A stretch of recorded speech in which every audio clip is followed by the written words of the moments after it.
Gure gonbidatua izar jarriko ote die Olloi Ipurdia, Xabi? Misterioak, behar bada Euskal Herriko kontu ilunek, argitu gabeko krimenak, fantasmak, mamuak. Adibidez, giro ilunago batean sartuko gara, hemen baitira gure gaurko bi gonbidatuak ezkutuko gertakariei argia ematen ibili diren protagonistak misterio saio berria, aurkeztera datoz, biba Mikel Pagadi eta Itziber Garados, biba argi saioa. Iepa, ongi etorri, Eixo. Iepa, ala. Eixeri lasai. Ongi etorri, Eskerrik asko. Eskerrik asko. Aizue, iritsi da eguna, ze gaur primeran plataforman argi zaiola estrenatuko delako. Nola zaudete, urduri zaudete, nola itzarete bizitzen ordu hauek? Piskat emozionatuta, ez da? Ez dakik jendiak ze harrera. Pentsatete jendiari gustatuko zaiola, zati misterioa eta humore gustartzen dira, eta gu egitea zen ikusitakoen ondo pasadeu. Gainera Euskalean oso kotila gea. Eta horrelako gauzak eta gustuko ditu. Egia da, bai. Kuriosidade horiek eta. Desberdina da ere, bai. Desberdina, bai. Originala. Piskat, imaginatu zain ez da, Arantzadiko departamentu berezi bat gauza paranormalena. Hori da. Ongi iritzen baldin mazaizue, ikusi egingo dugu. Zatixo bat, ikusiko dugu nola aurkezten duzuen argi zaiola. Begira. Hauxe da argi zaiola.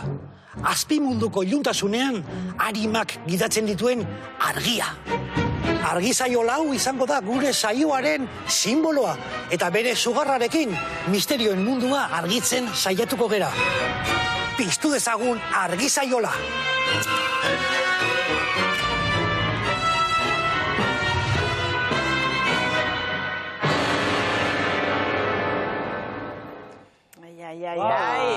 Amua hortxe dago. Zenba lampara, planuko. Asko. Beharrezkoa dira, ez da? Beharrezkoa dira. Zuen saioan...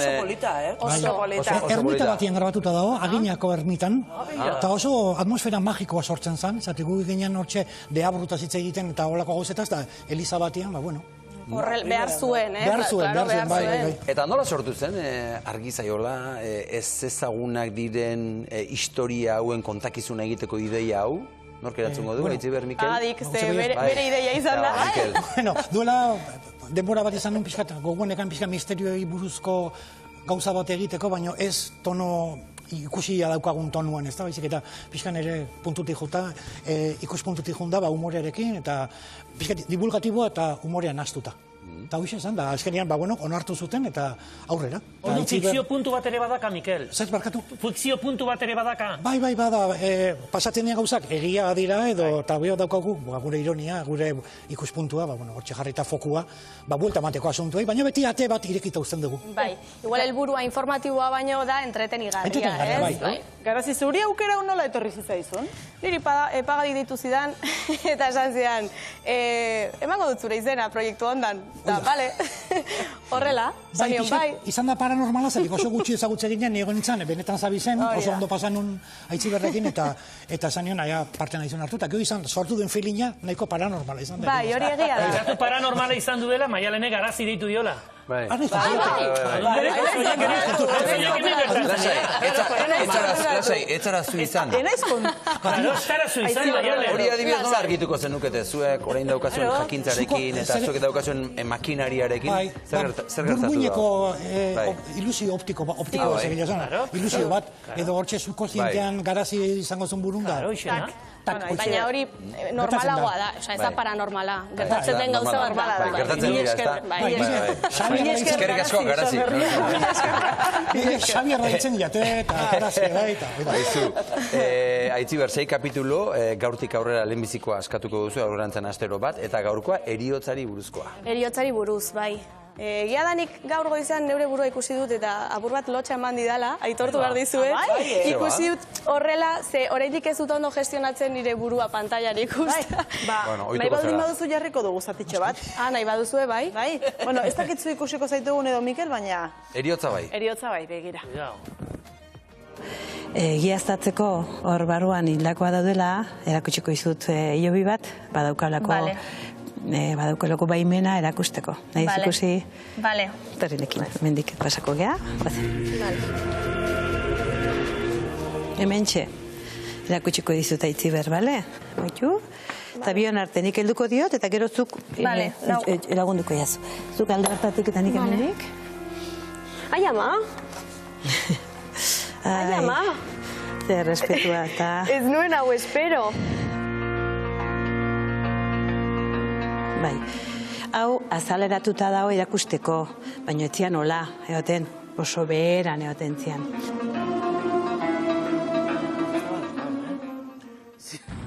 Bueno, impresioa egin zizun, nahi ber? Bai, egia da nire reakzioa ez dela hola sekulakoa, baina benetan harritu egin ninduela hori ikusteak, bai. Eta batez ere, Amezketako elizan gorpuzkiak daudela jakitea ere, bai, bertan sartu eta igertzen nuen energia arraro bat, bai. Gaina benetazko zurrak eta hori dira, ezta? Esan dut ez dela hor... Bueno, hori esango nuke, eliza bat baino gehiagotan ere badaudela. Gure herrian ere ikusita euskagu Arrazpian eta... Baina, esan duzu energia berri zait, zu bazara igual olako energiak eta igartzen duzu. Bado jendia igartzen duena eta beste batzu ni bezala ez. Ez dakit igartzen duzu. Ez dakit, hombre, kanposantu batera sartzen bazara, errespetu ematen dizu horrek, ez? Eta gauez sartzen bazara? Eta gauez, gehiago. Horre respetua baino... Eliza batean gorpuzkiak baldin badaude, sentsazioa antzekoa izan zen. Bai, errespetu sentsazioa edo ez dakit. Mikel, eriotza, agerpenak ere bai, naziak ere bai, hainbat gai landuko dituzue. Zuk aukeratu dituzu gaiak? Bai, pixka zan gauza tematiko egiteagatik, pixka gai bat tronkala orokorra egitea, eta gero beste atal batzuk badaude, baina pixkat nire gustoko gaiak zian, interesatzen zaizkidan gaiak pixka bat hori esategatik.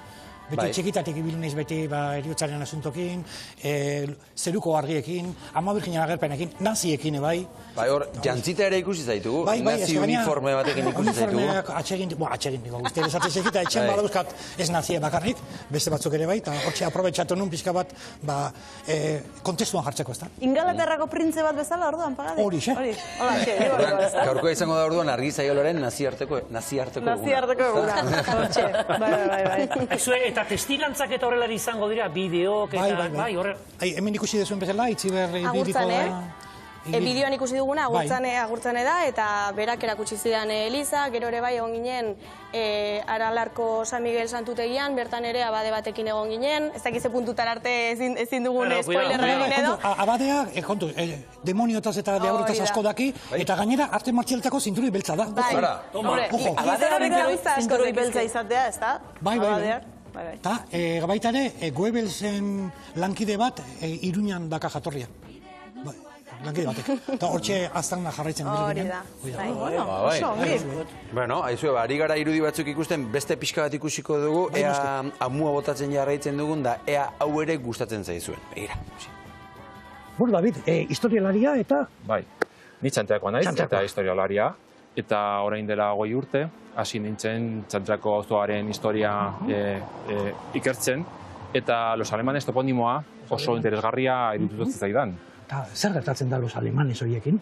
Orain dela 100 urte baino gehiago, Alemaniar talde bat bainatzera, etortzen omen zen askotan, eta horregatik leku honi Alemanen ibaia, el río de los alemanes ditzen diote. Duela 100 urte hemen alemaniarrak bainatzen zirelako. Nire ama hemen jaio zen Madalenako auzoan, baina berak ez zuen ikasi inoiz ez igei egiten.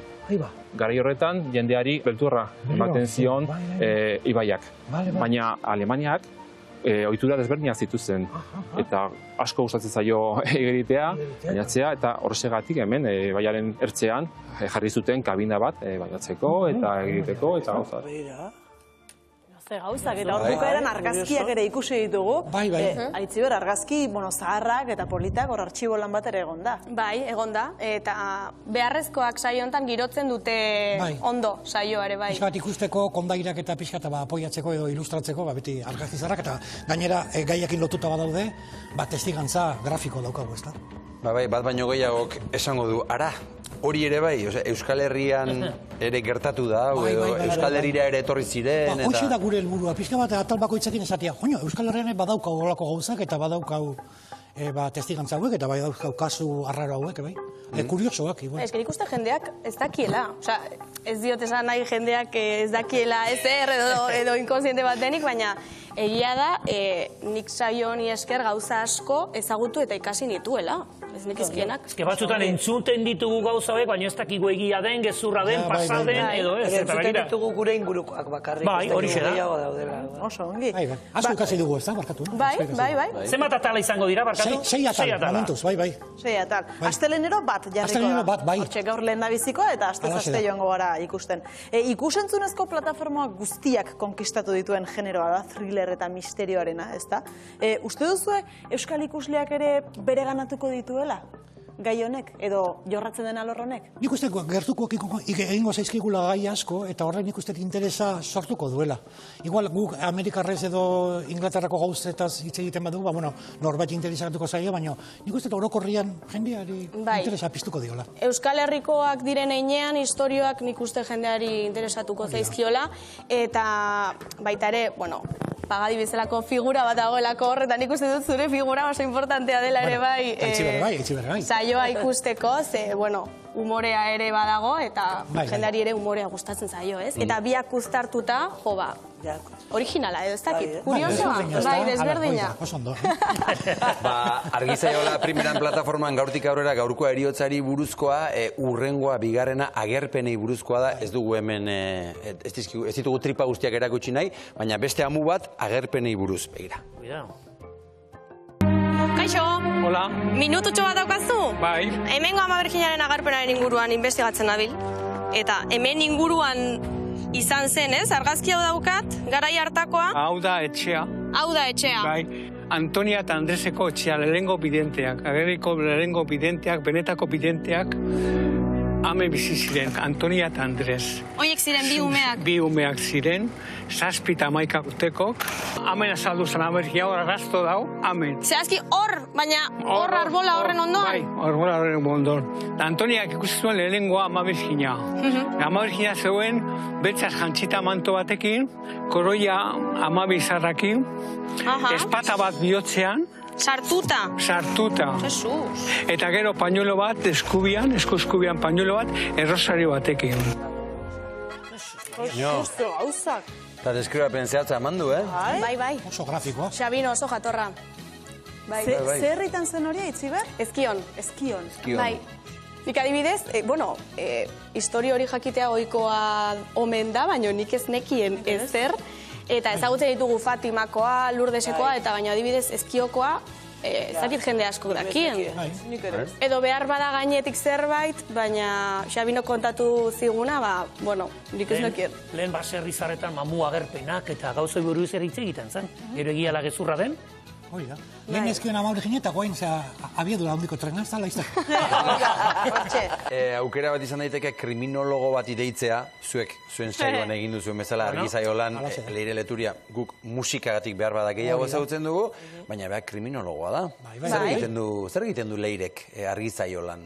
Leire ere, pixkat izan da, ekipoa bezala, ez da? Horren haitzi berri ditu nion, gero Leireri eskainik egin nion, da Leire nola ezaguna da, adunakoa, bilabona, tal, eta ondo irutu zitzaion, eta primeran, kriston sekzio dindu gainea. Hiltzetik otzera. Hiltzetik otzera, bai. Zer izaten da, igandero ordu bietan. Hiltzetik otzera. Ona. Ostra, hori Josearak aurkeztea bakarri faltatzen. Bai, hori desberdina da, bai. Eta, Aitziber, beste ikuspuntu bat emango digu, Leirek? Leirek kontatuko ditu Euskal Herrian jaso diren igual historio konkretuagoak, ez? Krimenak edo kontatuko ditu, eta, karo, lehenengoa esan daiteke, da Azpeitiko plazan hil zuten, garrotez hil zuten azkenengo pertsona, ez da? Bai, eta... Hemen 20. mendean, 20. mendearen hasieran, pixkat historikoak geralditu diren krimen horiek, Leirek argitu dizkigu bere teknika eta bere jakinduriarekin. Hori da, sineskerietatik aterata, esango dugu kasu honetan ja. Hau historikoa da.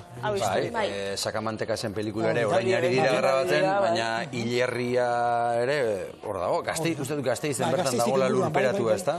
Hor ere badago. Eta Andoni Gainak aurrekoan Kanobasen eriotza hilketari buruzko, krimenari buruzko ideia bat ere ekarri zigun, eta... Oin krimenen asunto hori gaine oso modan. Ni oso jarraitzailean azetu. Bai. Esko gustatzen zaitu. Bai, true crime formatu hori oso modan dago plataforma guztietan, eta...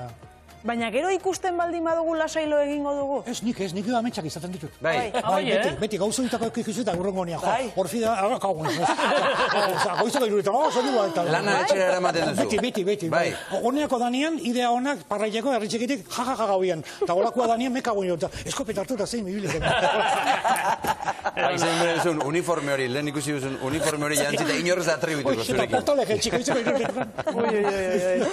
Ona. Zuri ere bai gertatzen zaizu hori, haitzi ber, beldurra sentitzen duzu edo, ez, lanean ikasitako edo ikusitako zerbaitek? Ez didala egiten, batez ere igual ohituta nagoelako true crime historioak eta entzutera podcastak eta baina asko entzuten ditute, asko bata bestearen atzetik. Orduan igual ja normalizatua daukat, osea, ez nahi psikopata bat diot, baina argi bidean daude, baina igual bidean bai, eta pasako balitza eta alako egoraren batean nengo banintz, hola, zakit, hiltzaile baten aurrean, espero ez, baina uste dut teknikaren bat garatu... Bat baino gehiago, Bat baino gehiago. Fitxaje ona, Bai. Fitxaje ona, Edo igual, hiltzaile izateko teknikak ere garatu daitezke honen bitartez. Justo gehiago. Igual. Hiltzaile izateko. Hiltzaile batetik libratzeko baino. Arte badak. Ba, beste zatitxo bat ere ikusiko dugu Euskal Herriko leku misteriotsuenetakoetan izan zaretelako. Argi zaiola. Otxate, Trebiñon, abandonatuta dagoen herri bat da. Bai, da Euskal Herriko misterion zulo beltza. Bai.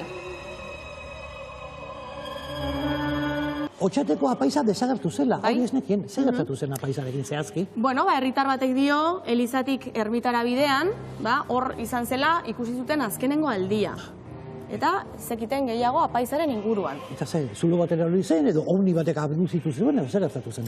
Bueno, apaizaz dakiguna da, gotzainari eskutitz bat idatzi omen ziola, ze, otxatez ja kokoteraino omen zegoen, eta berak bizalek bezala, alde egin nahi zuen bertatik. Eta, erabaki zuen, bere bidetik, bera piratzea hortik. Jun nintzen? Jun egin zen, bai. Eta nora joan zen, edo arrastorik badugu? Apaizaren azken arrastoa daukagu Brasilen. Ordu, kantatu dezakegu, Otxate,